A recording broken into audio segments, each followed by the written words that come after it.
All right, we'll try to lift this market here. A lot of concern about the status of this tax cut as it wades its way through the House Ways and Means Committee. We're going to get details less than a week from now, where they're going to go over other things, as well as the Senate within days now of looking at its own proposal, tomorrow probably.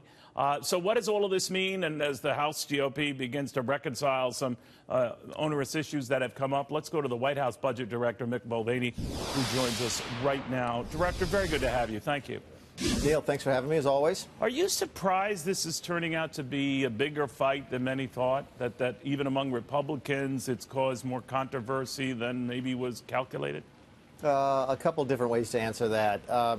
No, it's a tax bill. There's a reason it's been since the 1980s, since we've been able to do this last time. They're hard to do, so you would expect to have a lot of disagreements on minor things. And I stress that by saying on minor things, because generally speaking, I think the attitude has been pretty positive. So I don't look at it as saying, oh my goodness, things are going worse than expected. No, this is about what you should expect when it comes to dealing with a tax code that's as complex as ours is. I think they made good progress yesterday.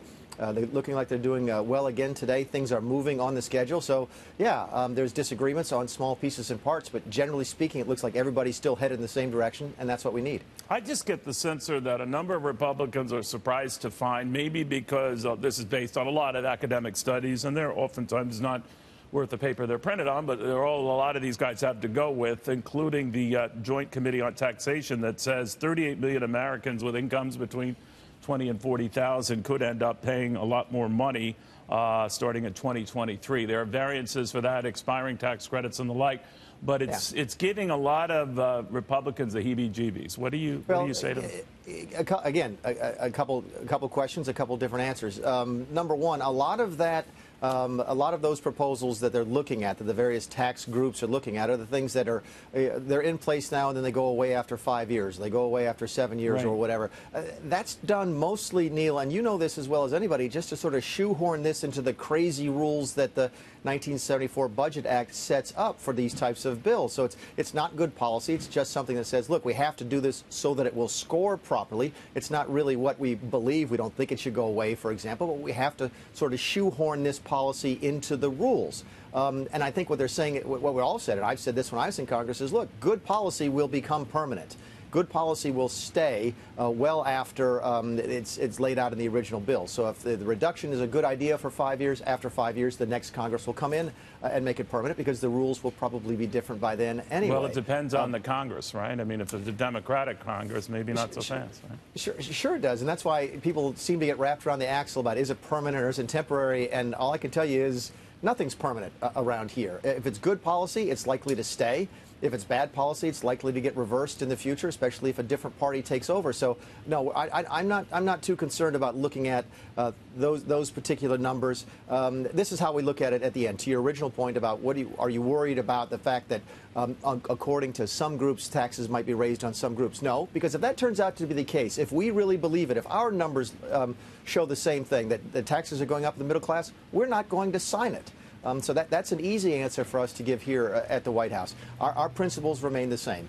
We want lower taxes in the middle class, we want it simpler and fair in the middle class, and we want that low corporate tax rate. So you'd even say, Director, that if it passed the House and the Senate, and there are people who could make a case that it's going to raise taxes on some in the middle class, the President wouldn't and shouldn't sign that? No, your caveat there was if some people say. Let's be perfectly clear. Some people are always going to say that. Let's say it's the Joint Economic Committee that says that. No, I think if our own numbers showed it, if numbers that we believe in and we look at, we are not going to sign something that we think raises taxes in the middle class. Do you know whether some of these things that have come up then, sir, including this bubble rate of 45.6%, the Wall Street Journal made a big deal about for those between 1.2, 1.6 million. I know this can get overly picked apart. Do you know whether he was surprised by that and might say, wait a minute, I have a problem with that? Surprised is not the right word. Stunned, chagrined, disappointed. No. Yeah, this is going per plan. Keep in mind how this worked, all right? We laid out, as I mentioned, our two principles. Middle class gets treated like this, corporate taxes get treated like that, and those are our principles, and we sort of left it to the House and then later to the Senate to sort of fill in the details. We work with them, we work with them every single day, and we're cooperating with them, but we didn't get into the details. We didn't write the legislation. That's Congress's deal. They wanted that authority. They got that authority constitutionally. So we'll sit back and see what they come up with. We're helping them where we can. We're pushing them where we can. And I'm not going to sort of give an opinion on what the final bill is going to look like, because we're a long way from being finished yet.